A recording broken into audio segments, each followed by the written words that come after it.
Assalamualaikum warahmatullahi wabarakatuh. Perkenalkan nama saya Berin Putri Amanda MPMG 1 F 19004 dari Prodi Sistem Informasi. Di sini saya akan mempresentasikan hasil kerja saya pada mata kuliah yang diampu oleh Pak Aan Eransari, yang mana berjudul Pengukuran Maturity Level E-Learning. Di sini saya mengambil referensi dari jurnal Nurfa Widya dan Idria Maita. Baiklah, di sini saya akan menjelaskan secara singkat mengenai pengukuran maturity level pada e-learning. Maturity level merupakan sebuah metode pada framework COBIT yang dapat mengukur tingkat skala kematangan dari sebuah sistem. Pemanfaatan teknologi informasi seperti e-learning dapat meningkatkan efektivitas dan fleksibilitas dalam proses belajar mengajar. Dengan mengukur tingkat maturity level pada e-learning di salah satu sekolah, dapat membantu pengguna dan manajemen dalam pengambilan keputusan dengan efektif untuk mengatasi permasalahan yang terjadi, serta dapat mengontrol penggunaan teknologi informasi yang mendukung penggunaan e-learning.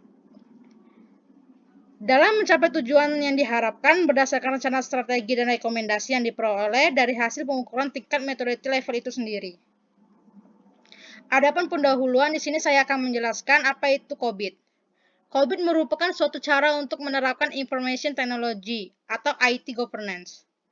COBIT berupa kerangka kerja yang harus digunakan oleh suatu organisasi bersamaan dengan sumber daya lainnya untuk membentuk suatu standar yang umum berupa panduan pada lingkungan yang lebih spesifik. Secara terstruktur, COBIT terdiri dari seperangkat kontrol objektif untuk bidang teknologi informasi, dirancang untuk memungkinkan tahapan bagi audit. Baiklah, di sini saya akan menjelaskan mengenai beberapa hal yang mencakup dalam framework COBIT tersebut. Adapun yang pertama yaitu kontrol objektif. Di sini kontrol objektif terdiri dari 4 tujuan pengendalian tingkat tinggi. Yang mana yang pertama yaitu perencanaan dan organisasi. Kedua, perolehan dan implementasi. Ketiga, penyerahan dan pendukung. Dan yang keempat yaitu monitoring dan evaluation. Adapun yang kedua yaitu audit guidelines, yang mana yang berisi sebanyak 318 tujuan pengendalian RICI untuk membantu para auditor dalam memberikan manajemen asuransi atau saran perbaikan. Adapun yang ketiga yaitu manajemen guidelines, berisi arahan baik secara umum maupun spesifik mengenai apa saja yang mesti dilakukan, seperti apa saja indikator untuk suatu kinerja yang bagus, dan apa saja resiko yang timbul. Yang keempat yaitu maturity models. COBIT mempunyai model kematangan untuk mengontrol proses TI dengan menggunakan metode penilaian atau scoring, sehingga suatu organisasi dapat menilai proses-proses TI yang dimilikinya dari skala non-existent sampai dengan optimis, atau dari 0 sampai 5. Yang mana yaitu 0, yang berarti non-existent.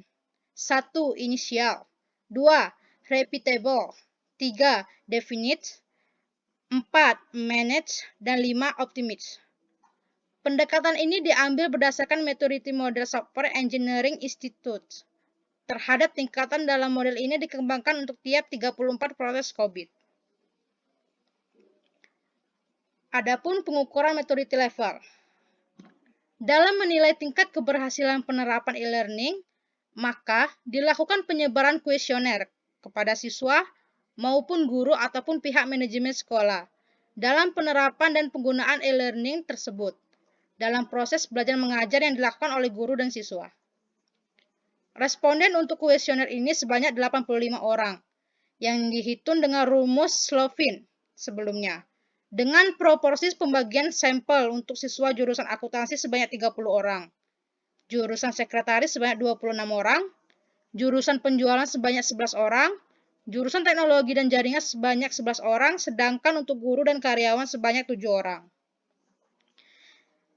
Adapun di sini rumus dari maturity model.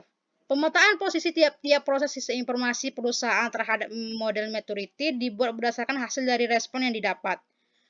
Dengan rumus sebagai berikut, yaitu indeks, jumlah nilai jawaban dibagi dengan jumlah pertanyaan kuesioner. Baiklah, kita akan langsung ke bagian hasil posisi maturity model. Yang mana kita dapat melihat dari tabel rata-rata indeks domain yang diperoleh. Adapun pada proses PO9 yang terdiri dari 7 pertanyaan dengan nilai jawaban yaitu 28 sehingga diperoleh indeksnya 4. Sehingga tingkat model maturity-nya 4. Adapun proses kedua dengan jumlah pertanyaan 7 yang diperoleh jumlah nilai jawaban 27 dengan indeks 3,85 dan tingkat model maturity 4.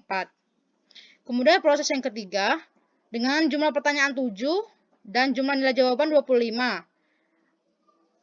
Diperoleh indeksnya 3,57 dengan tingkat model maturity yaitu 4. Dan model keempat yaitu jumlah pertanyaan ada 6 dengan jumlah nilai jawaban 19. Diperoleh indeksnya 3,16 dengan tingkat model maturity-nya 3. Sehingga rata-rata indeks yang diperoleh yaitu 3,64 dan rata-rata tingkat model maturity yaitu 4. Menurut Gould-Detopes, standar yang ditetapkan secara internasional adalah 2,5. Maka, posisi e-learning SMK Labor Binaan FK Unri dapat dikatakan berada di atas standar internasional dengan angka 3,64. Akan tetapi, masih terdapat hal-hal yang belum sepenuhnya mencapai target yang diinginkan, berdasarkan target pemenuhan yang diharapkan yaitu 5. Hal ini menyebabkan munculnya gap sebesar 1,24. Gap yang didapat merupakan selisih dari nilai indeks saat ini, yang mana nilai indeks itu yaitu 3,64, dengan nilai tingkat metode level yang ingin dicapai oleh pihak sekolah. Dari keseluruhan penilaian nilai indeks, maka dapat dilihat pada gambar di samping, di mana posisi level maturity e-learning pada SMK Labor Binaan FKIP Unri berada pada skala 4, yaitu terkelola atau manage, di mana skala atau level maturity rata-rata internasional adalah 2,5. Maka tingkat maturity level SMK Labor Binaan FKIP Unri sudah berada di atas rata-rata internasional, dan sekaligus pemanfaatan e-learning saat ini sudah dinilai baik. Baiklah, untuk tahapan ketiga yaitu rekomendasi. Yang pertama, dari proses domain pada COVID yang terdiri dari 4 tadi. Yang pertama yaitu planning and organization. 1. Adanya perencanaan pengembangan e-learning secara berkala oleh pihak sekolah.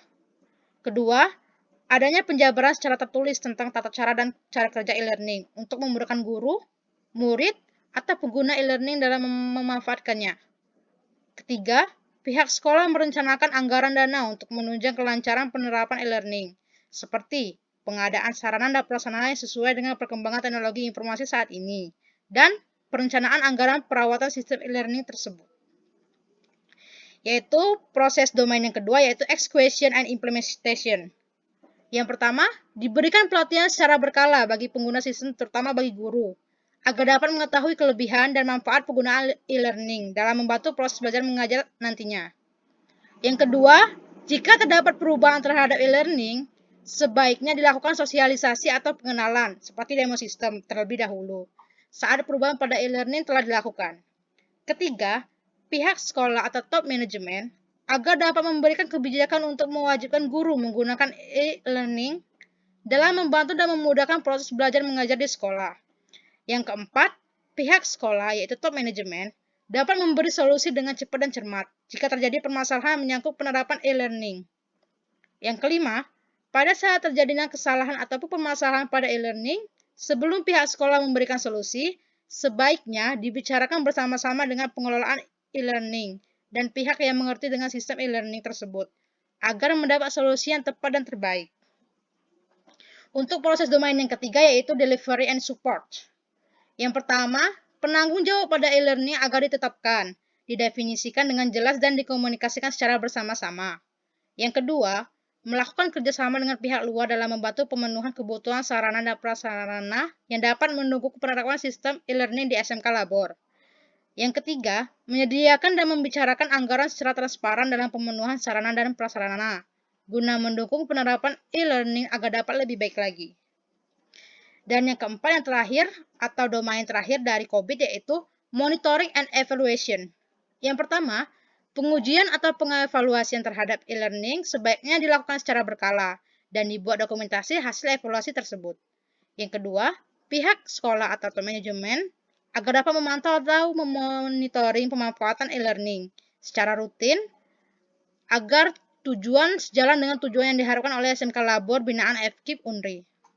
Ketiga, melakukan evaluasi bersamaan dengan pihak analis sistem sehingga dapat memantau penggunaan e-learning agar dapat berjalan dengan baik. Yang keempat, pihak sekolah top manajemen agar dapat memberikan jaminan perbaikan terhadap kesalahan pada sistem serta dapat menyediakan anggaran untuk perbaikan guna kelancaran serta kelangsungan penggunaan sistem e-learning nantinya. Dari penjelasan yang telah saya jelaskan tadi, diperoleh kesimpulan. Yang pertama, nilai maturity level pada e-learning diperoleh rata-rata indeks 3,64, yaitu berada di level 4.